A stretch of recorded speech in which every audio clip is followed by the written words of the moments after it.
Olá, amigos. Estamos de volta para mais um programa Despertar, produzido pelo Centro Espírita Amor e Caridade e veiculado pela TV Prevê e TV Brasil.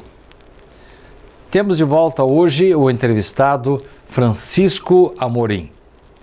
Estamos tratando de um assunto assim delicado. É possível conversar com os mortos? É possível ter notícias daqueles entes queridos que já partiram desta vida? Francisco, seja bem-vindo mais uma vez.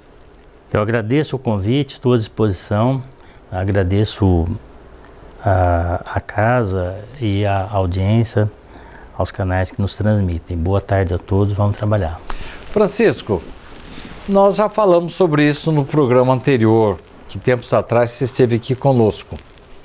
É possível, então, em determinadas circunstâncias, obedecidas certas regras, você obter um contato, às vezes assim, vamos dizer, ostensivo, bastante profundo, ou às vezes muito leve, com notícias, com influências, sentindo a presença de entes queridos que já morreram, Francisco?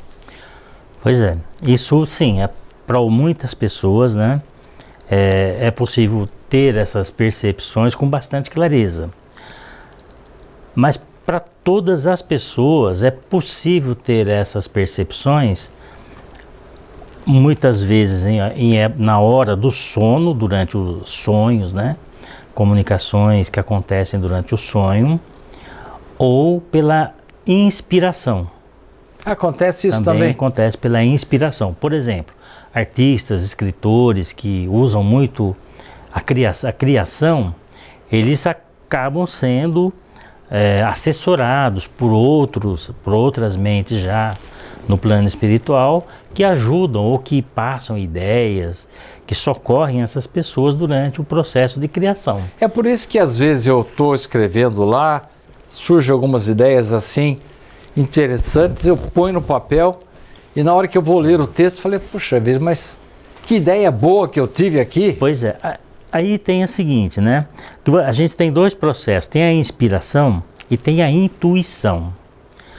Uma pessoa como você que lê muito, viaja bastante, tem muita informação que você não lembra mais. Muita coisa importante que você viu, leu, mas você não lembra toda hora. Então o que acontece? Na hora que você entra no processo de reproduzir ou produzir alguma coisa, isso pode vir naturalmente pela intuição, alguma coisa que você não se lembrava, aí é um processo anímico e é bastante usual isso daí. Ou pode acontecer de algum espírito, um amigo, por exemplo, chegar lá e, Sidney, você viu um livro tal, você leu, ou você foi numa viagem, dá um start que você lembra daquilo que estava mais ou menos esquecido, você traz a memória. Ele dá uma mãozinha, então? Dá uma mãozinha na busca pela intuição, arquivos que você já tem, conhecimentos que você já tem. Saindo um pouquinho das perguntas que nós já preparamos, eu estou me lembrando de um artigo que eu escrevi, em que defende a ideia de que alguns evangelistas receberam assim a influência de espíritos superiores para despertar mais a memória deles, porque quando escreveram os evangelhos já haviam se passado centenas de anos da morte de Jesus. Você acha isso possível? Perfeitamente possível, né? Pelo processo da intuição e da inspiração também, mas aí é mais a intuição. O que aconteceu? Eles traziam esses conhecimentos pela tradição oral, durante todo esse tempo. Só que a tradição oral, ela tem um problema, ela pode mudar as coisas ao longo do tempo. Quem conta um conto... aumenta um ponto e lá vai, né? Então, o que acontece? Quando a obra é importante, quando o objetivo é nobre, espíritos superiores que zelam pela questão do conhecimento se preocupam com os autores e vão lá mexer na intuição dele para ele recuperar a verdade. Mateus e Lucas, principalmente, teriam sido assim grandes médiuns sob a inspiração de espíritos superiores. Com certeza, isso aconteceu com eles, com os profetas, com todos os grandes... Acontece com cientistas aí nos laboratórios que nem sabem sobre mediunidade, não tem a menor ideia sobre isso, mas acontece com eles. Eu vou dizer um pensamento meu, se eu estiver errado, você me corrija. Quando nós tivemos a epidemia, há poucos anos, começaram a espolcar em várias partes do mundo ideias de como construir a vacina contra o vírus. Você acha que houve, em alguns casos, espíritos que se preocuparam com a humanidade, que procuraram transmitir novos conhecimentos? Sim, sempre acontece isso, né?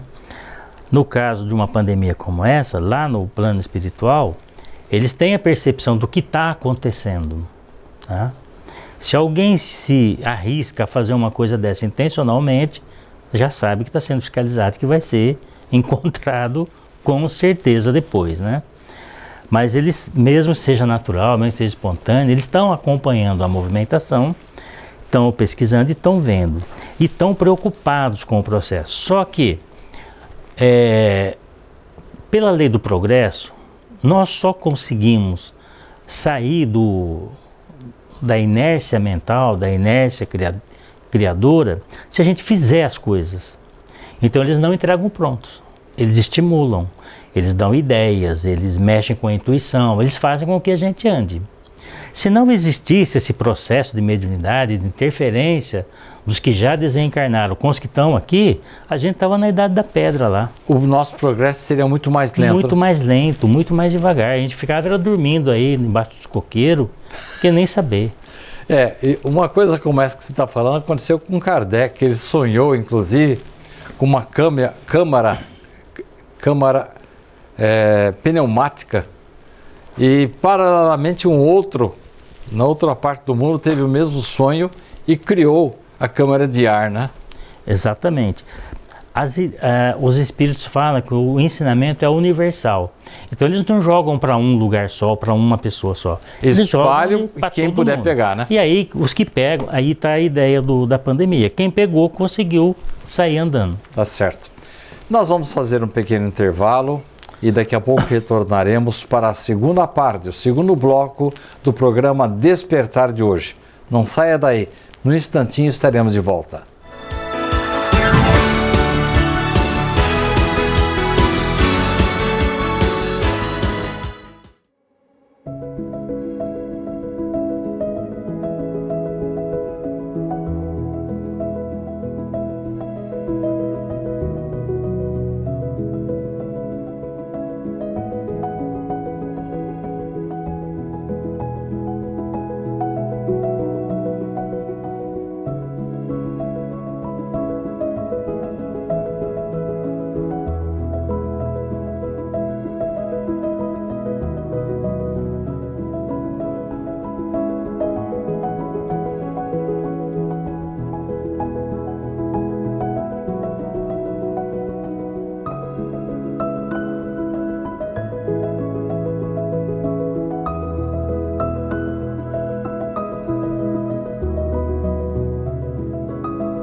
Estamos de volta para o segundo bloco do programa de hoje, Despertar, com Francisco Amorim.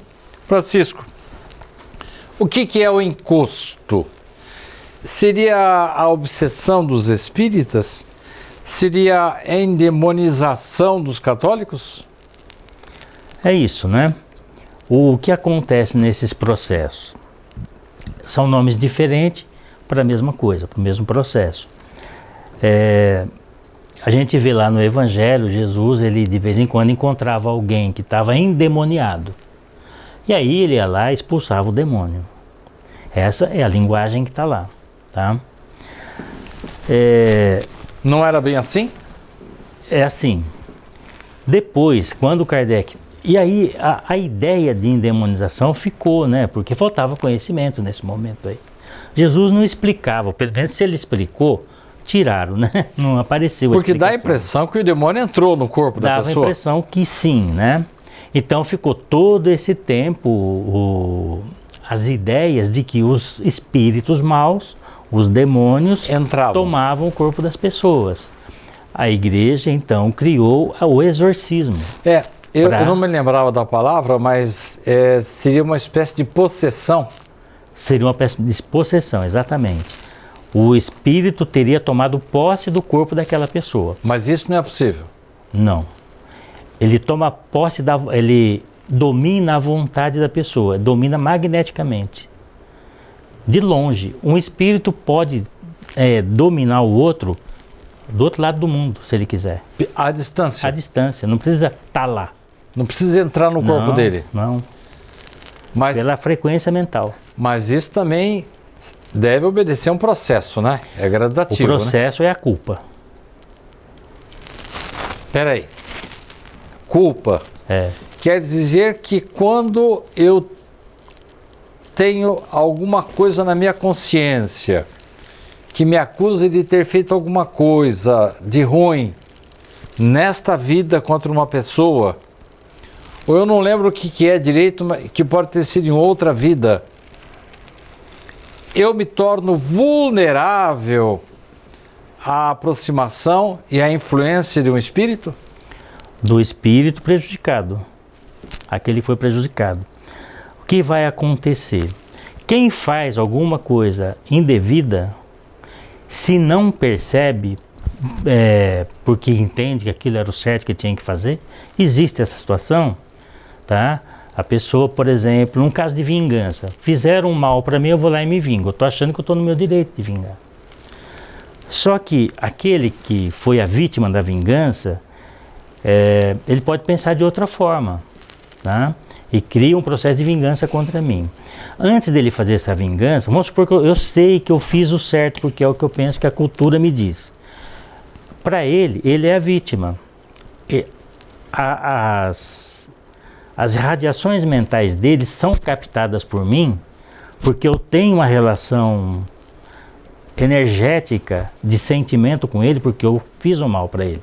Se eu fiz um bem, seria uma relação boa, mas eu fiz um mal, ficou uma relação ruim, eu tenho essa ligação com ele. Ele consegue colocar na minha mente que eu sou culpado daquilo. Eu passo a ter medo. A partir daí, a possessão é completa. Tá? Culpa, medo. A culpa obriga a pessoa a ir para a reparação. Porque a culpa é aceitar o que fez. Só tem culpa quem aceitou o que fez errado. A obrigação é reparar, tá? Porque só o bem apaga o mal. Isso que você falou agora é importantíssimo, isso né? Pedro coloca na carta dele dizendo assim, o amor cobre a multidão dos pecados. Mas do jeito que você falou, é mais convincente. Só o bem apaga o mal. Só com o bem que eu consigo Neutralizar o mal. Neutralizar o mal O mal que a gente fez, não dos outros não, da sim, gente. liberar aquela, vamos dizer, vulnerabilidade em que me coloquei. Você interrompe a comunicação, a ascensão do espírito sobre você, porque você mudou o seu padrão vibratório. Então, aquelas 3 palavras que eu falei para você, encosto, obsessão, e seja ela certa ou errada, endemonização, é tudo a mesma coisa? É tudo a mesma coisa, né? Então parte daquele princípio que as pessoas entendiam que estava endemonizado, Jesus mostrou que era possível afastar, a igreja criou o exorcismo para tratar dessas situações. Quando houve a cisão, criaram a Igreja Católica, eles criaram outro processo, que eles chamam lá de descarrego, né? Deve ter outros nomes. Sessões de descarrego. Mas deve ter outros nomes. Limpeza da alma. Exatamente. Que é a mesma coisa. Tá? Só que faltava conhecimento. Eles vão criando as situações. o processo de aprendizado é tentativa e erro, é empírico. Isso vai se aperfeiçoando ao longo dos anos. Mas, Francisco, alguém pode limpar a minha culpa, senão eu mesmo? Não, mas o processo por exemplo, no Espiritismo a gente fala em desobsessão. Ou seja, eu cometi uma falta e atraí o obsessor para cima de mim. Sim. Tá? Sim. Aí ele vem para o centro espírita e o processo seria de desobsessão. O que é a desobsessão? A desobsessão não é tirar o espírito de cima de mim porque ele está me prejudicando. É esclarecê-lo. É esclarecer o espírito que ele tem coisa mais importante na vida dele do que perseguir alguém que não serve nem para ele perseguir. E a vítima, ela tem que se reformular? Agora, exatamente, você consegue, às vezes, né, sempre, convencer o espírito a se afastar. O obsidiado vai sentir um alívio. Um alívio nesse processo. Essa é a hora que ele tem que começar a fazer a parte dele, né? Ele tem que fazer a parte dele. Porque se ele não se reformular, dali a pouco ele atrai o mesmo espírito ou outro que venha perturbá-lo. Aquele que foi atendido, que você fez o esclarecimento, pode ser que desista e vá cuidar da vida mesmo. Nunca mais volte.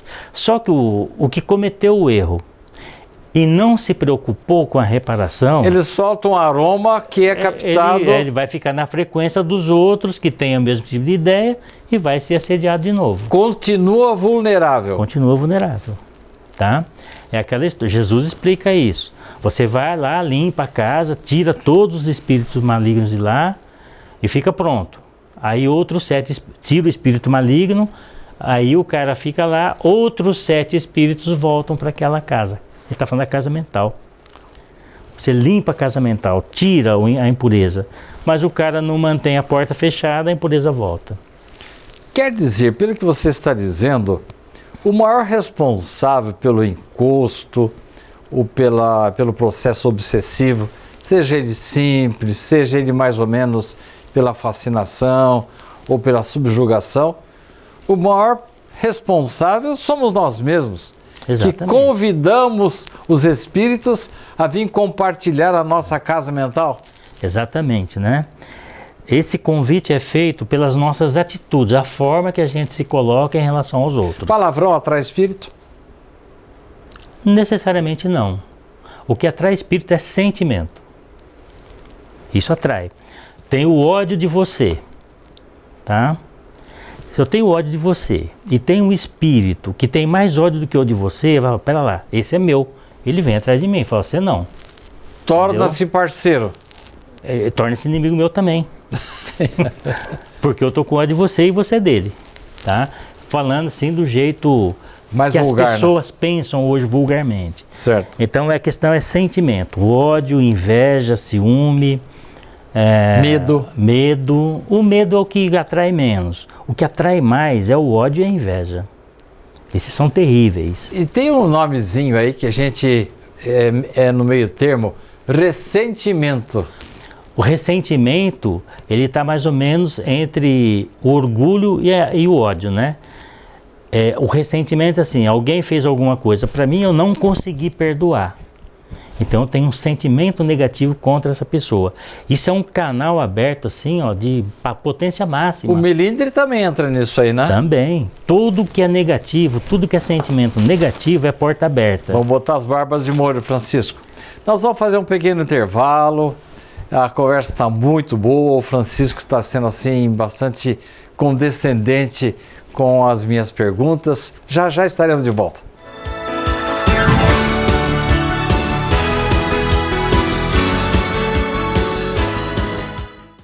Você pode ajudar a manter os serviços filantrópicos do SEAC se cadastrando na campanha Nota Fiscal Paulista e indicando a nossa organização como beneficiária na doação automática. Com a sua contribuição, nós recebemos o valor calculado do ICMS sobre as compras efetuadas e você concorre a prêmios de até R$1 milhão e tudo com custo zero. Toda vez que você solicitar o CPF no ato da compra, a doação automática ocorrerá. Cadastre-se no programa Nota Fiscal Paulista pelo site ou, se preferir, baixe o aplicativo no seu celular. Faça o seu login e siga o passo a passo que o sistema oferece. Escolha a opção Entidades e, em seguida, doação de cupom fiscal com CPF automático. Pesquise pelo nosso CNPJ, Centro Espírita Amor e Caridade, e selecione prazo indeterminado. Pronto, agora você já está ajudando a assistir diariamente 1.125 pessoas através de nossos projetos na periferia de Bauru, no albergue noturno e na própria sede do SEAC.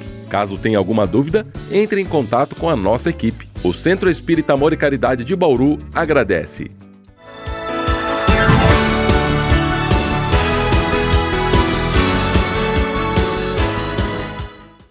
Francisco, no programa passado nós falamos que algumas pessoas já nascem com um órgão assim bastante aguçado, que você chamou aqui de glândula pineal, e André Luiz costuma chamar também de epífise.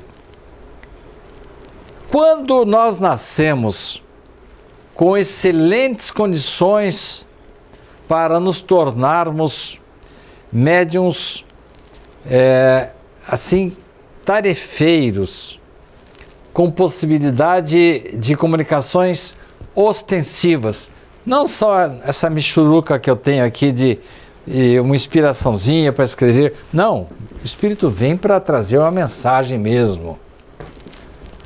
E a pessoa não quer usar a faculdade mediúnica.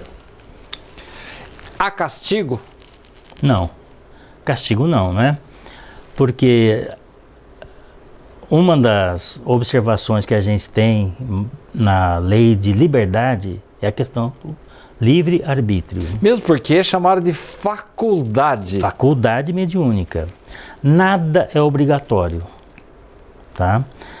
Para o ser inteligente, o ser que está se desenvolvendo, o ser que está no caminho da ascensão moral, nada é proibido e nada é obrigatório. Por quê? Se fosse, a gente não teria liberdade de fazer as coisas. Nada. Não podia errar nunca, né? Só podia acertar. Então Deus não precisava ter feito um processo em que a gente vai ter que se tornar autônomo. Ele já dava autonomia de cara. Só que se nós tivéssemos sido criados já prontos, autônomos e acabados, não precisava de nós. Ele podia fazer tudo, ele tem o poder, né? Para que ele precisaria disso? O processo, ele não tem pressa, ele pode fazer a coisa em bilhões de anos, então não precisaria. Essa questão de individualizar a inteligência de Deus, porque Deus é a inteligência suprema e nós somos os seres inteligentes, então a nossa inteligência é derivada de Deus. O Deus criou o homem segundo a sua imagem e semelhança. O que é essa imagem e semelhança? É a capacidade de cocriação junto com ele. É a capacidade de ser inteligente. Então a inteligência divina está individualizada em nós. Porque o único animal da Terra que pode criar é o homem, né? É o homem. Os outros trabalham também, mas o homem é o que cria. E aí, a comunicação entre os espíritos, ela é mental. Se dá pela mente. O espírito pensa aqui e o outro, na outra galáxia, capta o pensamento dele. É assim que funciona. É via mental. Então Jesus pensa onde ele estiver e necessariamente ele não está nem no sistema solar.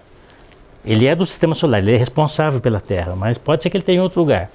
Mas o que ele pensa lá, os assessores deles aqui captam e colocam em prática. Tá? Então a comunicação espiritual é mental, porque o espírito nem tem esse corpo físico. Não tem. O corpo físico, na verdade, é um escafandro, nem impede muita coisa. Então, nada é obrigado e nada é proibido. E tudo é lícito. A escolha é de cada um de nós, do que vai fazer. E essas escolhas vão ser baseadas em acerto e vantagem e desvantagem, né? Então, quando chega nessa questão da mediunidade, o espírito vem com um cabedal, né, de percepção espiritual acima do normal. Chico Xavier, Divaldo e tantos outros que a gente conhece aí. Ele tem a opção de não ser o médium? Ele tem. Com certeza existem muitos com essa mesma percepção que estão em outras funções pelo mundo aí. É a mesma coisa de uma pessoa que tem um talento muito grande para uma determinada área humana e não a exerce. Exato, opta por outra. Então você vai ter cientistas, você vai ter sacerdotes, você vai ter pastores que são grandes médiuns, tá? Mas eles estão dentro de uma cultura diferente, então eles não exercem essa mediunidade. Ou estão com objetivos diferentes. Mas nem por isso eles deixam de captar o pensamento dos espíritos. Vão perceber. Né? Tem médium, tem o padre exorcista, por exemplo, ele é um médium. Se ele não for médium, ele não consegue fazer aquele trabalho. Ele não percebe aonde ele tem que ir, o que ele tem que dizer. Eu noto... ele não sente o que o opositor dele está pondo para ele. Eu noto que alguns pastores evangélicos, eles falam inspirados, como se não fossem eles. Isso é normal. Isso é o mais normal. Aí eles vão falar assim, não, foi o Espírito Santo que falou. Bom, não importa o nome que dão, né? Foi um espírito, pelo conteúdo da palestra, você vai saber que não é um espírito mau, tá? Mas não é necessariamente um espírito muito elevado. Mas é melhor, talvez, do que a própria pessoa que fala. Talvez. Não importa esse apelido que é colocado. Nós estamos terminando o programa e eu queria saber de você se a comunicação que eu tenho com o meu protetor espiritual, eu pensei nisso na hora que você falou do pastor evangélico. Às vezes não é um espírito assim de escola, mas é o protetor dele que está fazendo um trabalho em conjunto com ele. Sim. Essa minha ligação íntima com o meu anjo da guarda pode ser considerada assim, pode ser considerado um diálogo construtivo? Pode. Mediúnico? Pode sim. E a forma de você estar conectado com ele é estar sempre voltado para o bem. Esses espíritos mais elevados do que a gente, eles se elevaram justamente pela questão moral. Então eles vibram numa faixa vibratória mais fina. Se a gente entra para uma faixa vibratória do ressentimento, por exemplo, a gente perde o contato com eles. Desliga. Francisco, olha, o papo foi maravilhoso e eu gostaria de convidá-lo para retornar, conversar com a gente, porque nós temos muito assunto aí para conversar. Sem dúvida, está aceito já. Muito obrigado pela presença. Eu que agradeço. E a você, muito obrigado pela sua companhia. Na próxima semana, mais um programa Despertar com assunto do seu interesse. Até lá.